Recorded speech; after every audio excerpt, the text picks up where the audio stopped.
My lords, ladies and gentlemen, can I have your undivided attention for a few short moments, please? Thank you very much. In the unlikely event of a fire or evacuation is required, fire exits are the fire exit doors are the north door, the east door, and the St. Stephen's door to the street. Okay. In a few short moments, I will be announcing the arrival of the President. Okay. At the end of the speeches, and they've left the hall, please remain where you are until I announce again with a loud mic when you can leave, so we don't all just crowd straight out. I would expect your cooperation with that, please. Other than that, please enjoy this afternoon. Very special, I'm sure. Thank you very much for listening when you could.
Yeah, hold it into.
My lords, ladies and gentlemen, can you please welcome the President of Ukraine, Volodymyr Zelensky.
Mr. President, Zelenskyy, prosimo, the rest of us, welcome. Not many people stood here today in this significant setting will realise that our friendship began on the 8th of October 2020 when you were the first ever head of state that I met as Speaker. We hit it off immediately, with much laughter over an English afternoon tea and, of course, chorley cakes. And we forged an instant bond despite wearing masks and being socially distanced at the opposite ends of a large table, because like the rest of Europe, we were working out how to deal with COVID. Little did we know that our relationship would grow in such turbulent times. On the 24th of February 2022, the second invasion of Ukraine began. On the 8th of March 2022, there was another first for us both. I suspended the House of Commons so that you could address in Ukrainian through the screens in our chamber, which we still refer to them as Zelensky screens. The atmosphere was electrifying. You could hear a pin drop before you came online. A very, very rare thing in the House of Commons. You spelled out the horrors of the first 13 days of war. Your speech was devastating and powerful. Today, on the 8th of February 2023, now deep into the war, we are honoured that you have put yourself at risk to address us and again shine a light on the fact your country is still fighting for its survival. This hall has been the place of many great historical events. Your presence here today adds another to them. The war, as you know better than any of us, has lasted for nearly a year. As you told us last year, this is a war Ukraine did not start and did not want. But it is a war you've had to fight, and our commitment to support you and your people has not wavered. I was considering what could be said at this important occasion. I thought back to the 1990s. Then we hoped that all countries that emerged from the former Soviet Union could secure freedom and prosperity. There was a moment of hope over that time, and we knew it would be a long time that each country could choose its own destiny. It is a tragedy that Ukraine's efforts to bring freedom, prosperity to its people has been met with war and death. Last year, building on our friendship, I welcome your wife, Madame Zelenskyy, to Parliament to open deliberately a provocative exhibition. I wanted to ensure the experience of your people is kept at the forefront of our minds. I do not believe any of us in this room were complacent about the reality of conflict, but those displays shocked us. The images stayed with us. They brought home the horrors of war. Horrors inflicted on your people, fighters, civilians alike. Horrors which cannot be avoided or denied. I applaud Ukraine's refusal to forget what is you and your people are fighting for. In the words of the Ukrainian Eurovision winners, Kalusia Orchestra, they said, "I always find my way home, even if all roads are destroyed." Fighting for a country is not simply fighting for territory. It is a fight for home and for an ideal. The endurance of the people of Ukraine, honours those ideals. Their refusal to allow war to destroy their humanity honours their ideals. Quite rightly, last year you said, Ukrainians have become big over the 13 days of this war. You have become even bigger in your determination, not just to fight for your country, but to stand by the ideals you are fighting for. We will not give up on those ideals. We'll continue to support you against that Russian aggressor. And I pledge here today, in front of all of you, to do all I can to keep the plight of Ukraine in the spotlight. Later this year, the UK and Ukraine will be united in music, but we will always be united in our unwavering belief in the power of democracy. Slava Ukraina. Mr. President, please.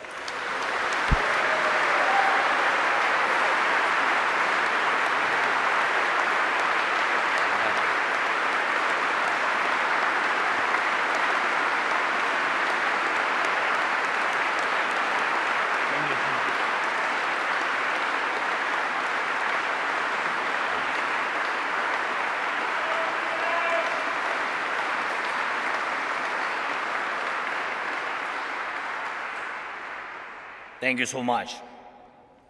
Thank you.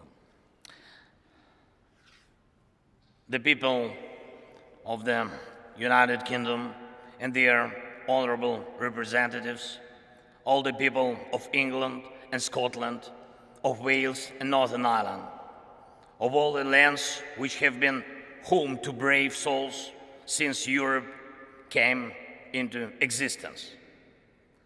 I have come here and stand before you on behalf of the brave, on behalf of our warriors who are now in the trenches under enemy artillery fire, on behalf of our air gunners and every defender of the sky who protects Ukraine against enemy aircrafts and missiles, on behalf of our tank men who fight to restore our Ukrainian borders, on behalf of our conscripts who are being trained now, including here in Britain. Thank you, Britain.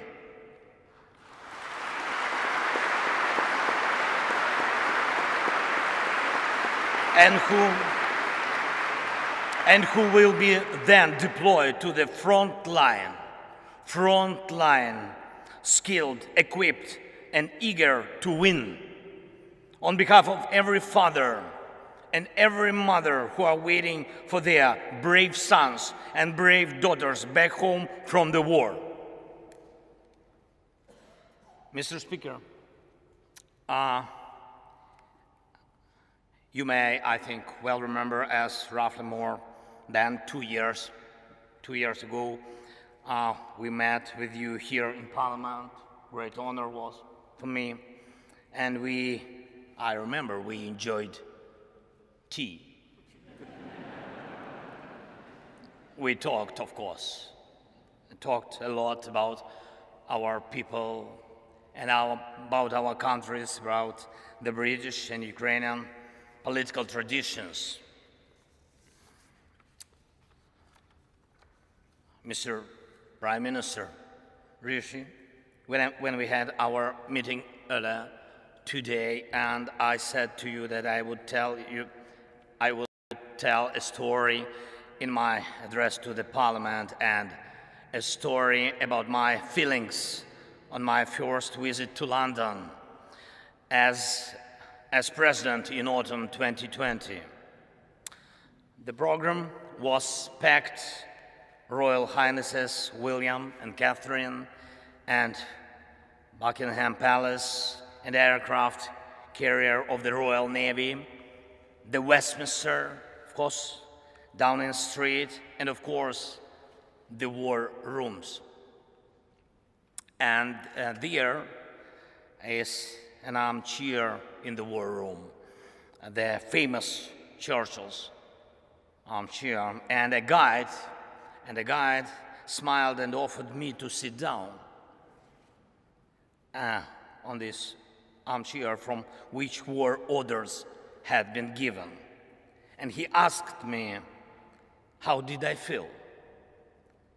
And I said that I certainly felt something. But it is only now that I know what the feeling was. And all Ukrainians know it perfectly well too. It is the feeling of how bravery takes you through the most unimaginable hardships to finally reward you with victory.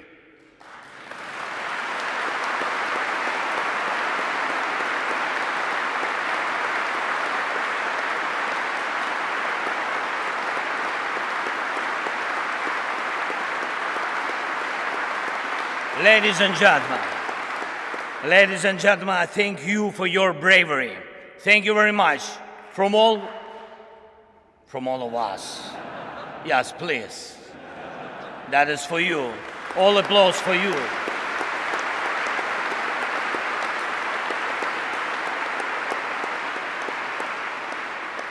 London has stood with Kiev since day one. From the first seconds and minutes of the full-scale war, Great Britain, you extended your helping hand when the world had not yet come to understand how to react. Boris, you got others united when it seemed absolutely impossible. Thank you.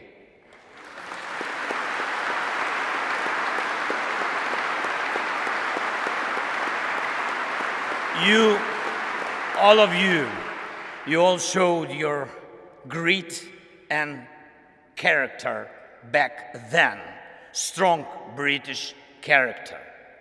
You didn't compromise Ukraine, and hence you didn't compromise your ideals, and thus you didn't compromise the spirit of these great islands. Thank you very much.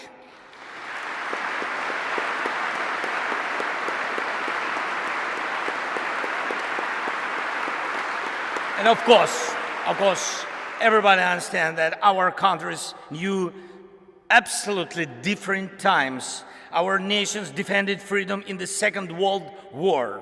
The Iron Curtain divided us. Our people went through crisis and growth, through inflation and periods of social losses and social gains. It was tough, but we always found strength and stamina to move ahead and achieve results.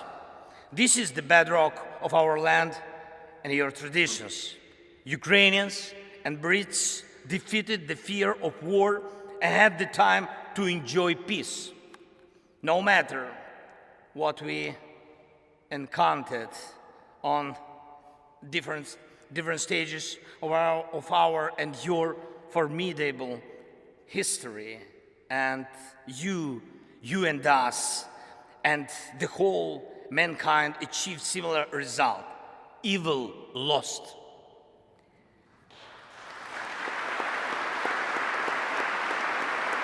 Evil lost. We will always come out on top of evil. This lies at the core of our, but also your traditions. However, the horizon never stays clear for a while.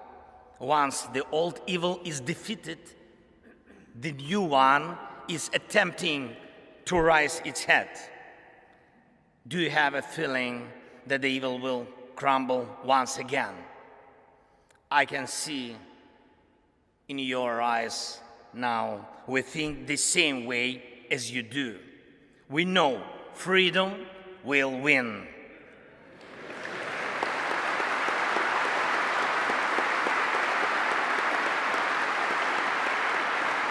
We know Russia will lose. And we really know the victory will change the world. And this will be a change that the world has long needed. The United Kingdom is marching with us towards the most important victory of our lifetime. It will be a victory over the very idea of the war. After we win together, any aggressor, it doesn't matter, big or small, will know what awaits him if he attacks international order. Any aggressor who will try to push the boundaries by force, who will inflict destruction and death on other peoples, who will try to endure his dictatorship at the expense of other people's blood in criminal and unprovoked wars, as the Kremlin does. Any aggressor is going to lose.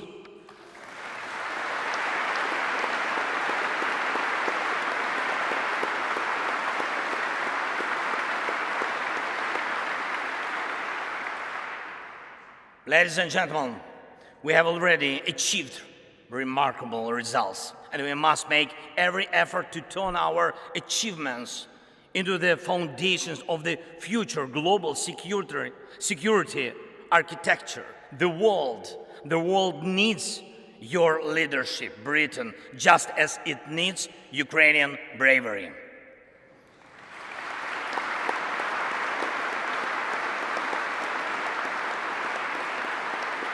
When the full-scale invasion began,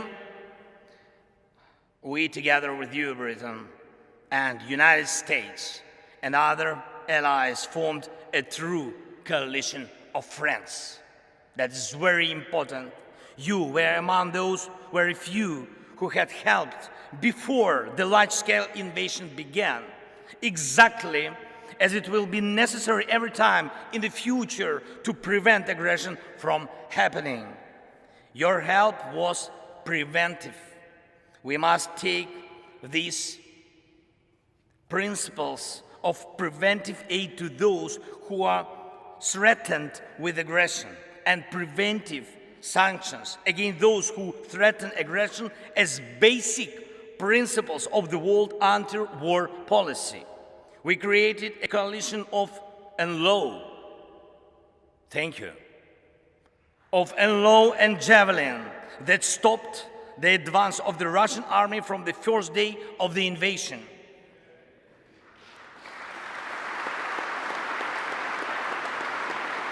We built the coalition of artillery rounds and a coalition of air defense, which allow us to save the lives of our children, of our people, of our civilians, our women, our elderly, and our cities from Russian atrocious occupation and missile terror.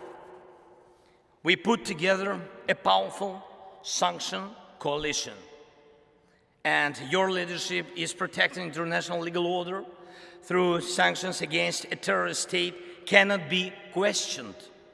And we have to steadily continue along this way until Russia is deprived of any possibility to finance the war.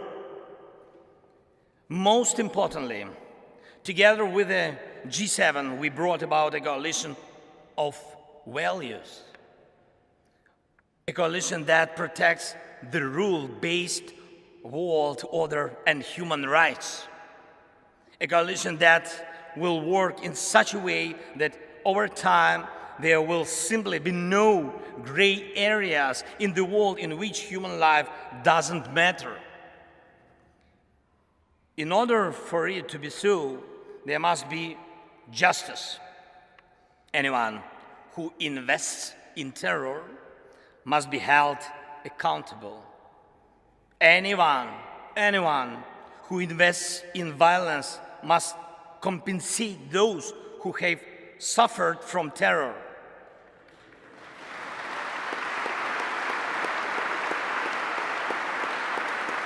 Terror, aggression, or other forms of state violence. Our proposals for the creation of a special tribunal for the crime of Russian aggression against Ukraine and special compensation mechanism which will compensate war losses at the expense of Russian assets are based on such principles. Justice is one of 10 elements of the peace formula proposed by Ukraine and supported by Britain. I thank you for your readiness to invoke the formula. Thank you, Prime Minister. Thank you very much.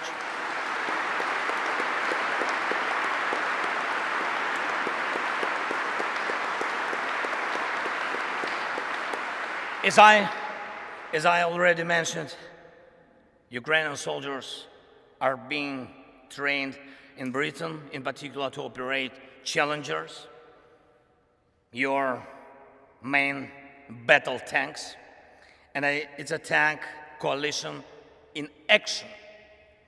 And I thank you, Rishi. Thank you very much for this powerful defensive step for tank assistance. Thank you. The coalition of long-range missiles is the latest of all. It will allow us to make the evil completely retreat from our country by destroying its headways deep in the occupied territories. And it's not just, I'm not speaking just about weapons. We proved together that the world truly helps those who are brave in defending freedom, and thus paves the way for a new history. A history of the world that knows how to be quick in help, who knows how to be effective in defense, who knows how to remain principled in dark hours, who implements its treaties and arrangements in good faith, who does not allow perpetrators to enjoy immunity, who knows how to overcome veto when it's abused, who knows no fear, and who knows how to win. This shall be the new reality of the free world, I'm sure.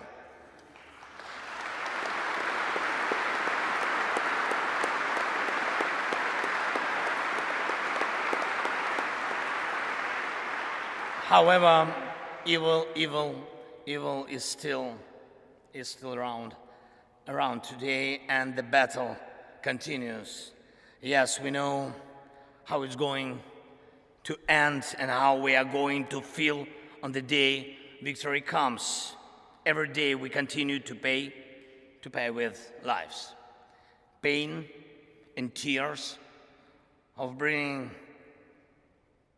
bringing victory closer, with the lives of our people, our heroes, whom we lose in battles, with the lives of our heroes who take life and death risks every day to save as many of our soldiers and civilians as possible.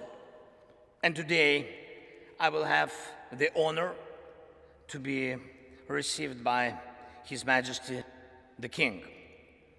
It will be a truly special moment for me, for our country. And in particular, because I will convey to him from all the Ukrainians the words of gratitude for the support His Majesty showed to them when he was still the Prince of Wales. And I also intend to tell him something that is, I think that is very, very, very important, not only for the future of Ukraine, but also for the future of Europe. In Britain, the king is an Air Force pilot.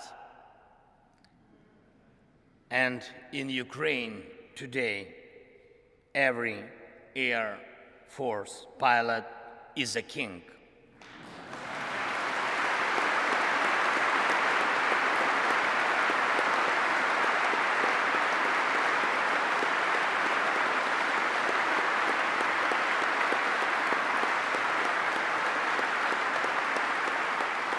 For us, just for us, for our families.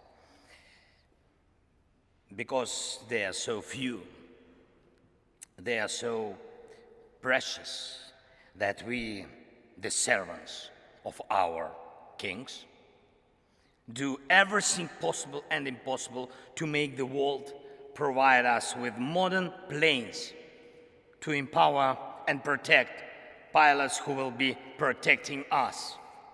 And I am proud of our Air Force.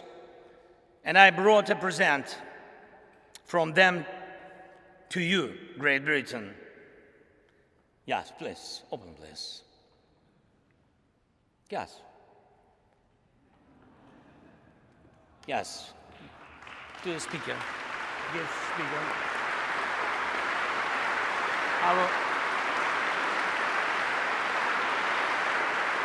And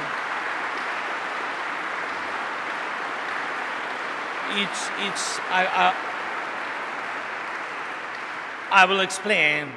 It's the helmet of a real Ukrainian pilot. He is one of our most successful aces, and he's one of our kings. And the writing on the helmet reads, "We have freedom, give us wings to protect it."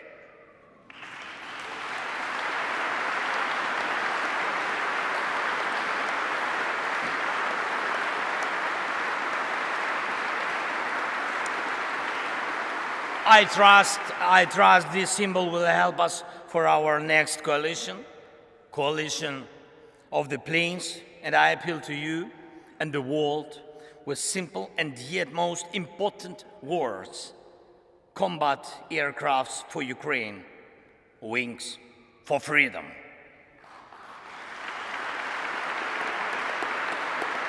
Great Britain, you and us both struggle for peace, but instead we are forced to face the range that seeks to deprive us of peace and everything else that is valuable in life. Unfortunately, it is in human nature to allow evil mature. It then stands up against humanity. It then destroys and kills. It launches aggressions and breaks people's lives. You and us have already fought together against such evil. You and us already have the experience of defeating the evil that is generated by human nature. I'm not saying there will be no more wars after the war ends. No. It is impossible to completely erase evil from human nature. Yet it is in our power to guarantee with words and deeds that the light side of human nature will prevail. The side you and us share, and this stands above anything else. Thank you for your attention. Thank you for your support. And leaving British Parliament 2 years ago, I thanked you for delicious English tea. And I will be leaving the Parliament today thanking all of you in advance for powerful English planes.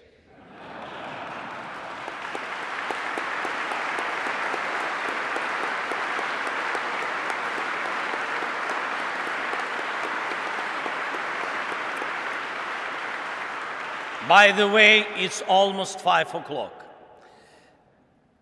God bless Great Britain and long live the King. Slava Ukraini!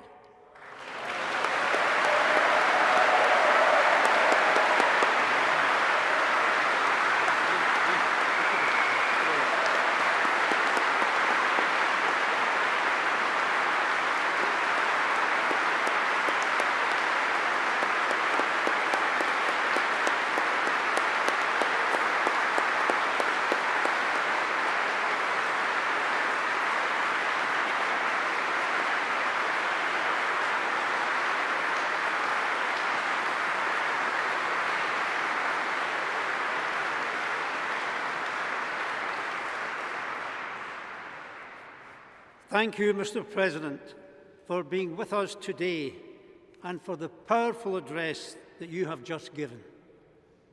The bravery, resilience and fortitude of you and your people is a great example to all.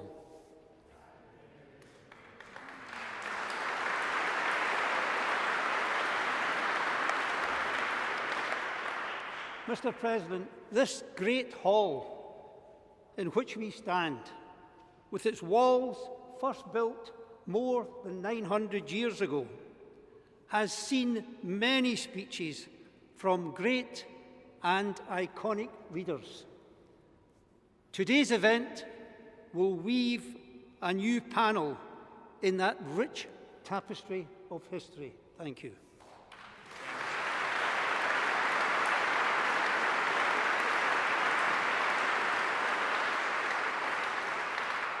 Westminster Hall is at the core of the national life of our country and has played a prominent role in the development of our judicial system and our parliamentary democracy. But the story of this hall is also a tale of resilience and of remaining steadfast in the face of disaster. While fire raged around this site in 1834, destroying our old Parliament, Westminster Hall stood proud. When during the Second World War, bombs rained on London, Westminster Hall remained largely undamaged, stoic in the face of great peril.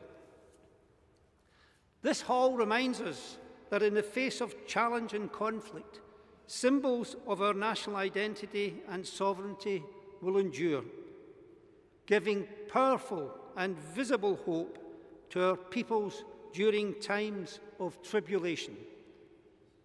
In the same way, the endurance of your government and its institutions in the midst of a colossal threat to Ukraine continues to inspire your population and millions more beyond your borders. This endurance and inspiration rests in large part upon the leadership that you have demonstrated since your country was forced into this terrible conflict.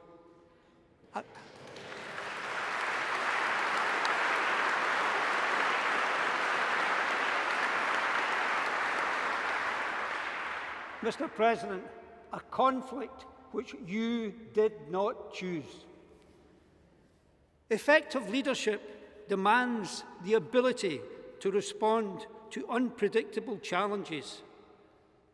Mr. President, in the extraordinary situation in which you were placed, visibility was essential.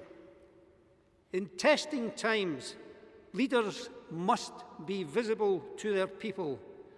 And from the outset last February, when bombs were falling on Kyiv, you were visible.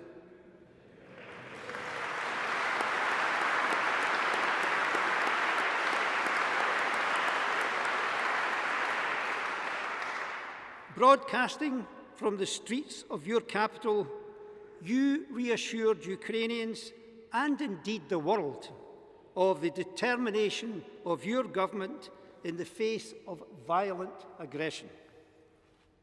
Your leadership has been steadfast.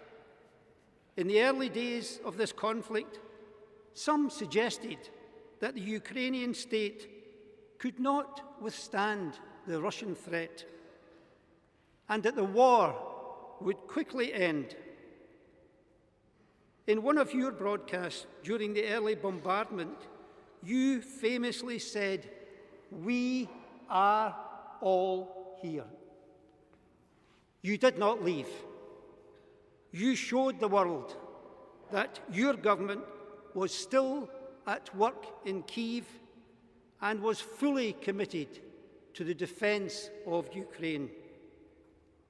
Your people have followed this example with an inspirational display of bravery. Vision has also characterised your leadership. You have not only expressed your belief in the continuing ability of Ukrainians to withstand aggression, but have embodied that belief, offering hope of a reconstructed Ukraine playing its full part in the future of Europe.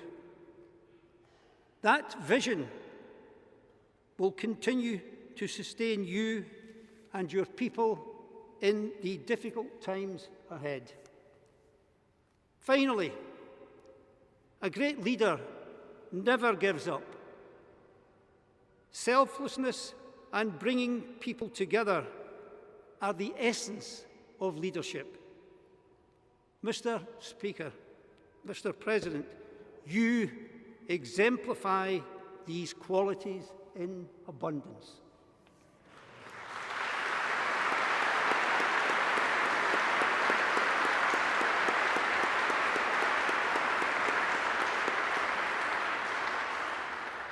We salute your determination, your resilience, your courage. So let me thank you once again, Mr. President, for your visit today. We wish you and the Ukrainian people success, strength, and fortitude. You are not alone in this struggle. This Parliament, and indeed the country, stands with you in solidarity as you continue this noble fight. Thank you for your visit, Mr. President.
told us all to go. We've been told to go. They told us all to go.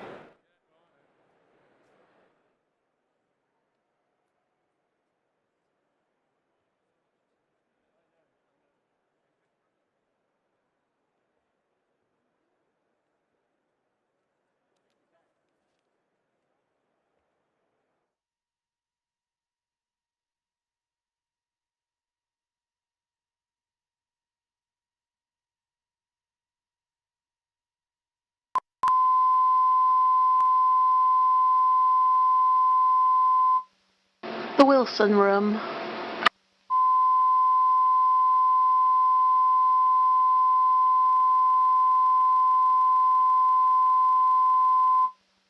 The Wilson Room.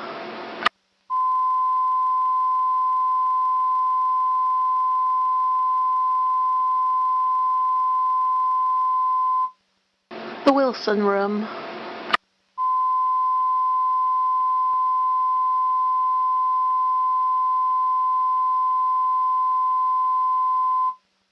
The Wilson Room.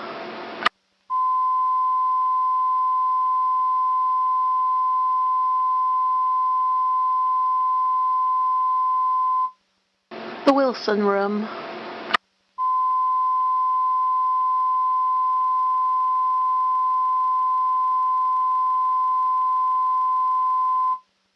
The Wilson Room.